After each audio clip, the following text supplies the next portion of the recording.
So I hope you all don't hate me for filming like two videos in the same time frame with the same outfit, but I wanted to, just while it was fresh in my mind, so I was like rehearsing it on my drive home from Galveston, I wanted to talk about my tattoo. Now, I'm going to do basically just filming in segments, so I'm going to film this part, then I'm talking about everything, and then I'm going to film my foot, and I guess I'll just like voice it over or whatever.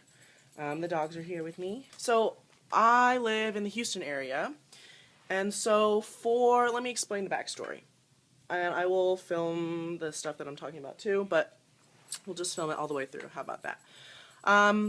So I've always loved, like, appreciated tattoos, because it's such a commitment. You have to be committed to, like, you're living with this for the rest of your life. You're gonna have whatever you get on your body for the rest of your life, unless you spend the extra, like, freaking $10,000 to get it laser removed. And that's the problem I think with people have is, like, they don't realize that it's permanent. They just get it because it's trendy, because it's cute. But it's on there for fucking ever. And, it's not something that I think should be taken lightly. I think it's a commitment.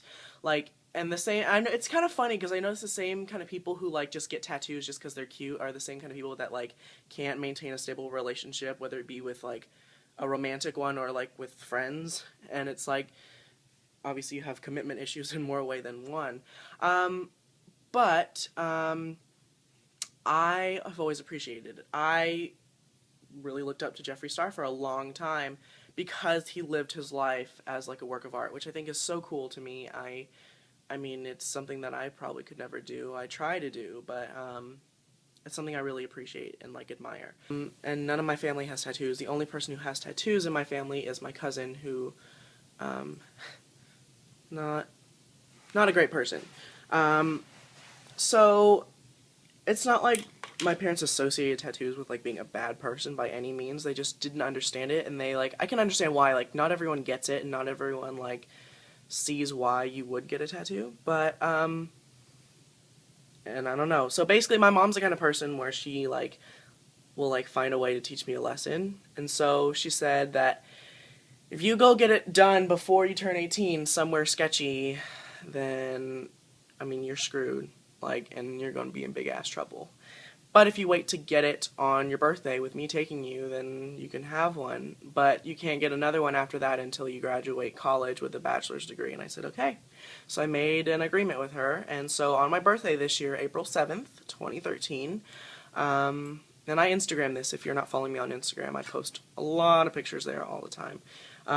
But I went to get it done. And the design I got, and I'll show you my foot in a second, the design I got is an homage, an ode to John Lennon, who is someone that I absolutely admire, I look up to. I grew up listening to the Beatles, which sounds like, I don't know, 98% of other people my age.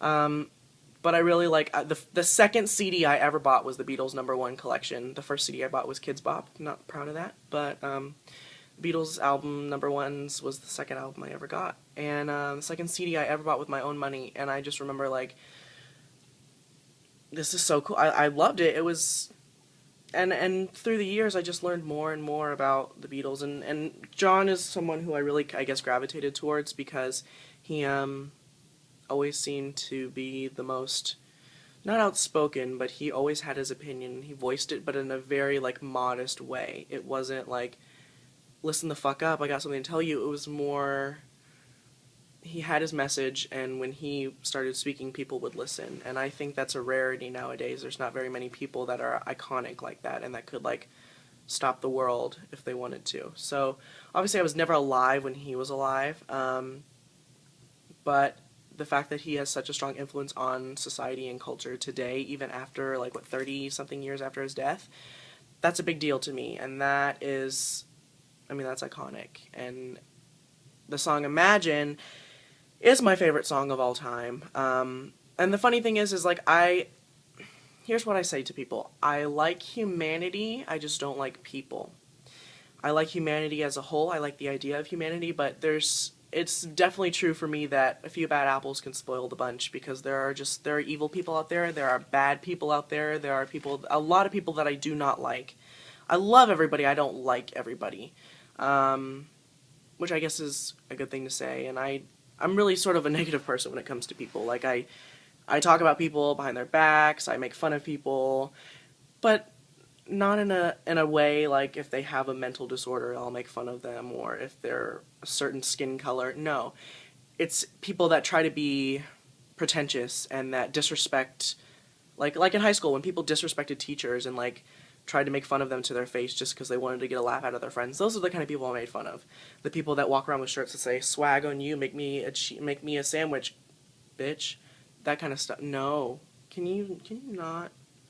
And that's the kind of person. If you know me in person, you know that's the kind of person I am. And I don't ever mean it to be like hateful. It's just me just talking about people, right? So, but then under all of that, the line, especially the line in Imagine, "Nothing to kill or die for," is the strongest lyric of all time to me because I don't believe anything should be worth killing someone for or dying for.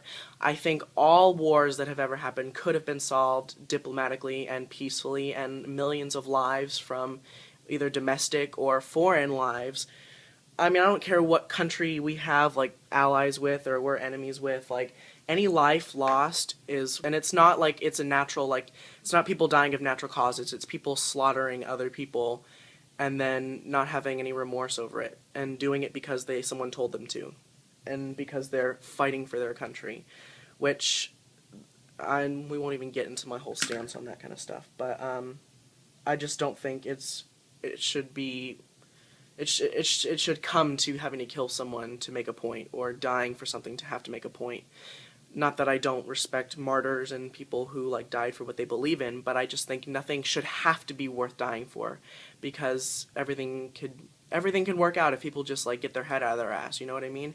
So I designed the tattoo when I was about 15. It was sophomore year. And I designed it exactly how I wanted it. I tweaked it a few times. I asked my mom's opinion, and when I went to go get it done, and I'll tell you places, and I'll tell you some backstories. I went to go to Texas Body Art, which is on Jones Road and Cypress, North Houston, in the Cypress area of Houston, if you know where that is.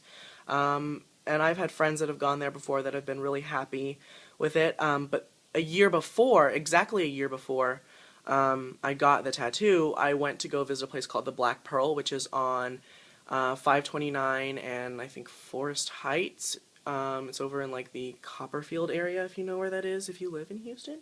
And I went with my mom, and my mom spoke with the shop manager, and she was like, can he get a tattoo when he's 17? Because that was a rumor, because you're technically legally an adult in Texas if you are age 17. But he said no, you have to be 18 to get a tattoo, and but he was like, you know what, we use obviously a new needle every time, but we use hospital grade needles that are sterilized like to hospital grade standards, and everything is like sealed and everything's like wrapped in plastic. And my mom was like, okay, well, that's cool. So then like this, I think it was this February or March, I went, and all of a sudden the shop got really sketchy, and I asked him, the same guy, it was the exact same guy, explaining my design, blah, blah, blah, because my mom called to see if I needed to make an appointment or whatever, and then I was like, my mom called, he was like, oh, what's your mom's name? And I told him my mom's name. He was like, oh, no, I've never heard of her. And him and this other guy just basically made fun of me to my face. And I'm like, you just lost, like, what? My tattoo ended up costing about $80. And I was like, that's just that you lost a customer. And if you are obviously not ever that popular, there's never anyone there, you can't afford to lose a customer. And I just felt, I was like really offended because that was so disrespectful. And like, they were like, and I was with my friends, and they were like making fun of me to my face. And I wasn't even doing anything that I guess would render me getting made fun of. But I was just really kind of like put off, and I did not go back there. And I wouldn't recommend to anyone to go there, because if they treated me that way, I mean, I'm not saying they're going to treat everyone that way, but would you want to go to a place that treated someone the way that they treated me? It was really bad. So I ended up going to Texas Body Art. I got my tattoo done by a guy named Travis. I asked a few of my friends what artists they went to, and I asked if they were there and whatever. I ended up being a walk-in. And the guy, his name's Travis, I guess he's fairly new. No one had ever really heard of him. but he did an amazing job. I brought in the design and I was like, if you wouldn't mind cleaning this up just a little bit, I want it to just be a little bit crisper and whatever. And I think he took that and maybe like took it a little bit, took it the wrong way, I guess, because he kind of like redesigned it a little bit. And I was like, if he, I mean, it looks good, but what I wanted was it really wanted it to look exactly like this, but I just wanted the lines to be a little bit cleaner since I did it with like a Sharpie and the lines weren't perfectly thin and straight and perfect. And he was like, oh yeah, sure. So he redesigned it and it was perfect. And so now that you're looking at my foot, you can see that it's facing me, so that way it's not legible, or I mean, it's not legible. I mean, it is legible, but you can't read it if you're not looking from my point of view. And that's the thing I think about with tattoos. I think you should get them for yourself and nobody else. A lot of people get them in places like their wrist and like their neck and all these places that are visible to the world. And I think, like, I mean, there's nothing wrong with that, but I think people are just taking tattoos the wrong way. They're taking it as like an accessory, not as a meaningful piece of art that is on your body, because it's, people just sort of take it as a trend, and they get freaking like, they get crosses and they get like little anchors that say I refuse to sink, which isn't that the point of a fucking anchor, is to sink. People just get stuff that they see on the internet and they're like, oh, I want exactly this. That's the problem.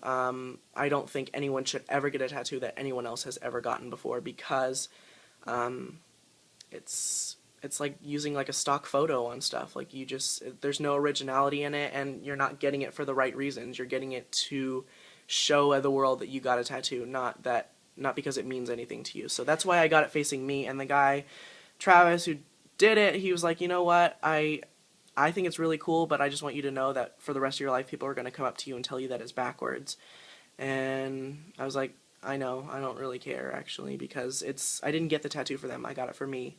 And the reason I got it on the top of my foot is, first of all, it's easily hideable, if that's a word. I have some flip-flops that even cover it, and if I need to wear like suction shoes, obviously that's no issue. So if I need to hide it for like professional career moves or whatever, it's not like somewhere that it's going to be really hard to hide. I also got it on my foot because psychologically when you are looking down, it's because you are not in the best of moods. And so when I'm looking down, I'll notice it, and I'll remember that if John Lennon can he changed the world with that one song, then there's nothing that I can't do, because I believe in myself as much as he believed in himself. And also that way when I wake up every morning and I look at my feet, I just remember to start the day off right. So as you can tell, like, I put a lot of thought behind it, and I think you should put a lot of thought behind a tattoo. I'm very partial to words, though. Like, when I listen to a song that I like, I have to look up the lyrics, because reading the words means a lot to me. I also like to write a lot. I like to write stories, I like to write poems, etc., and words mean a lot. So I think any other tattoos that I get in the future will probably have words in them somewhere, because it's just, like I said, words mean a lot to me. And the reason that I have the infinity symbol under it, which is not to freaking, like, be trendy like all these people getting infinity sign tattoos on their wrist. Like, that's what white girls get, right? And no, it's not an ode to fucking Perks of Being a Wallflower, which, let me have my hipster moment. I read that book when I was 13 years old. I'm now 18, 5 years ago, and people are just now catching on. I'm like, get with the times.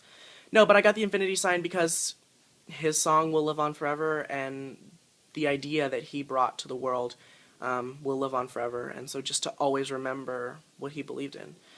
So that's basically he attached the I to the G, which is not what I had originally, but this is like 100% perfect. Like, it's so thin, it looks like it was just done with a really thin Sharpie, and it looks beautiful, and he did a great job. And yeah, so let's talk about like a few more things, like pain, aftercare, etc. So I am someone who, like, if I want something bad enough, I can go through the pain. I'm not going to be like, in the middle of it, I'm not going to say stop. But the shit did hurt. The only way I can explain it, people always want to say like, oh, it's like a little mosquito bite, or like a little bee sting, or like someone just like scratching the surface. No, it feels like someone shoving a needle into your skin and dragging it around underneath your skin on top of all the little organs and muscles and bones and whatever, wherever you get it. But I also have heard that getting a tattoo on the top of your foot is one of the most painful places, because there's a lot of bone, there's a lot of nerve endings, and the skin is not super, super thick on the top of your foot. if I would have gotten it somewhere like on my thigh that was really, really fleshy and has some fat and muscle to it, it wouldn't have hurt as much. And the main thing is, like, if you look in the middle of it, he started in the middle and worked his way out from one side to the other. And so once he started working towards the outside, anytime it would hit the bone, which, there's a bone, oh wait, there's a bone, there's a bone, there's a bone. That one hurt the most when he hit the bone, which would make sense. So that kind of, I mean, it hurt. I didn't cry. I didn't make him stop. All I did was just, like, talk to him about why I got it, ask him about, his tattoos, like, why he got into tattooing. Like, if you just keep your mind off of it and distract yourself, there shouldn't be an issue. Aftercare, they gave me a cool little card with all the tattoo instructions. I mean, he explained it to me, but it was all in print. And, Aquaphor, you're supposed to wrap it, I think, the first 3 nights. Keep it wrapped while you sleep because it will tend to leak, plasma and blood and stuff. Mine only really leaked plasma when I first got it done, and then afterwards it was only it was plasma the first night, but after that it wasn't blood or anything. There was nothing that was coming out. But when it starts to leak, if it sticks to your sheets, it's going to get some ink on your sheets. It's going to ruin the tattoo, and it's going to really hurt. So just wrap it the first 3 nights. And then you're supposed to Aquaphor it, or you wash it with plain Dial gold, I think it's gold label or gold soap, antibacterial properties and stuff. You're not supposed to use anything with fragrance or dyes or anything like that, just plain old soap, and you're supposed to wash it really well and then put Aquaphor on it, but don't put so much that it's like suffocating it because the tattoo needs to quote-unquote breathe. It just needs to heal, essentially, and if you coat it with a bunch of like mineral oil and stuff, it's not going to heal. So mine took about, I'd say a week until it wasn't like, it started to itch a little bit. It wasn't severe, and it didn't really start to like really like peel or really kind of get flaky and crusty because the skin will start to try and grow over it. But mine didn't get really bad. I know some people's do, and it starts to scab and stuff, but mine wasn't even ever that bad. But I just made sure to keep it clean and keep putting the Aquaphor on it. And now I'm super happy with it. Like, it turned out great. Like, the skin is not gonna, I mean, any skin that has grown over is already grown over, and it's not going to. But the thing is with tattoos, you have to put sunscreen on it because the sun can fade the ink, and then you gotta go and get it redone, or sometimes it can even ruin it. So it'll start to get patchy and gross, or completely fade altogether. So you have to protect it with sunscreen. So, and I use mineral sunscreens on it just because they're a lot more gentle, and I don't want to, I don't know, for some reason it just bothers me to use like chemical sunscreens on somewhere that like a needle once entered my body. Now there's like ink under my skin that just kind of like throws me off a little bit. But yeah, if this video will prevent anyone from getting a fucking stupid tattoo, then that's like, I've done my job. Well, but you okay? You okay? I don't think tattoos should be done for vanity purposes. If you look at it from I guess the 50s till now, people who were heavily tattooed in the 50s got them like above where a short sleeve would end, like above this point. They got them like on their chest, they got them on their thighs and stuff. That way if they were wearing shorts and a t-shirt, the stuff would be covered up. But now people get them like on their face, like behind their ear, on their chest, on their ankles, like places that are just always visible. And like, yeah, sure, it's great to show off, and like I love showing people my tattoo because he did such a great job, and I love people to know the meaning, but I don't want it to be exposed all the time so that this is like, look at me, look at my tattoo. It's a very personal thing, and I think people have lost the appreciation for very personal tattoos. Unless, of course, you're someone like Jeffree Star or someone who like lives their life like a work of art and with pieces of art on them. That's a lifestyle, but it's not. If that's not your lifestyle, then stop. So yeah, I hope that was helpful. I'm sure there's probably stuff I didn't answer or I didn't address. If you have any questions about tattoos or like tattoo shops in Houston or my experience at Texas Body Art, which is where I would recommend anyone who lives in the Houston area go, and Travis is real great. and he was really, really nice. And I kid you not, the man changed his gloves 5 times. He cleaned it, or he changed the gloves once when he was getting everything ready. Then he changed gloves to put like the freaking stuff on, or like the antiseptic or whatever stuff on a little cloth to clean my foot. Then he changed his gloves to do the tattoo. He changed his gloves to clean up the stuff after the tattoo, and then he changed his gloves again when he was bandaging it up. And everything was like wrapped in plastic and like sealed shut. And I mean, it was just like, I was really impressed, and I didn't feel scared or awkward, and the shop didn't make me feel uncomfortable at all. So yeah, super happy with it. If you have any questions, please feel free to ask, and I'd be so glad to answer them. Thanks so much for watching. I hope you enjoyed it, and I will talk to all of y'all soon. Bye.